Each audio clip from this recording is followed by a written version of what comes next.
Hello. आज काही वेगळी रेसिपी बनवत नाहीये. मी आजचं रुटीन जेवणच टायमर लावून बनवत आहे.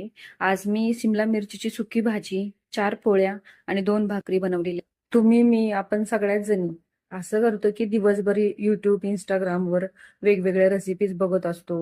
करू आज नक्की करू असं ट्राय करत असतो. मुलांचा पण हट्ट असतो की आज काहीतरी डब्यात वेगळं दे म्हणून. बरं आपण बऱ्यापैकी वेळेस करतो पण. पण हे पोळी भाजी भाकरी हे आपल्याला न चुकलेलं रुटीन आहे नेहमीसाठीच.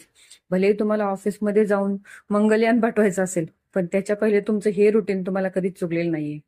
त्याच्यानंतर बोलायची एक गोष्ट अशी होती की असं किती जणांसोबत घडतंय की तुम्ही सकाळी घरात उठलेले असताय, जेवण बनवत असताय, डेली रुटीनचं आपलं, आणि जेवण बनवत असताना तुमचं मन इतक्या लांब लांब जाऊन भटकून येतंय की तुम्हाला असं त्याची जाणीव होते की आज तुमच्या आजूबाजूला कुणीच नाहीये आणि तुम्ही एकटेच वेगळ्या जगात वावरताय. दरम्यान तुमचं जेवण बनवणं ऑटो पायलट मोडवर चालूच असतं आणि जेव्हा तुम्ही जेवण बनवून किचनच्या बाहेर पडताय त्यावेळेस तुम्हाला परत आठवण येते की बाबा आज ऑफिसमध्ये हे करायचंय, घरामध्ये हे करायचंय, मुलांचं हे आहे ते आहे. म्हणजे स्वप्नातून जागा झाल्यासारखं एकदम तुम्ही जागे होता त्या सगळ्या गोष्टींमधून. तुमच्यासोबत जेवण बनवत असताना असं कधी घडलंय का? आणि घडलं असेल तर तुम्ही काय विचार करता जेवण बनवत असताना? तुमच्या डोक्यात काय विचार चालला असतं? कमेंटमध्ये नक्की सांगा.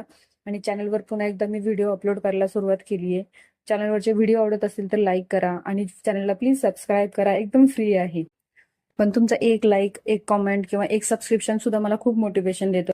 ओके देने, हे पूर्ण जेवण बनवण्याचं झाल्यानंतर मी ज्यावेळेस टाइम चेक केलं त्यावेळेस मला 38 मिनिट्स दिले, पण त्याच्यापैकी मला 10 ते 12 मिनिट्स कॅमेरा ऍडजस्ट करण्यासाठी लागले असतील. तर समजून जा 25 ते 30 मिनिट मला हे पूर्ण जेवण बनवण्यासाठी लागले असतील. तुम्हाला किती वेळ लागतो रोजचं जेवण बनवण्यासाठी? कमेंटमध्ये नक्की सांगा. आणि व्हिडिओ आवडत असतील तर लाईक करा, चॅनलला सबस्क्राईब करा आणि तुमच्या मैत्रिणीला शेअर करायला विसरू नका.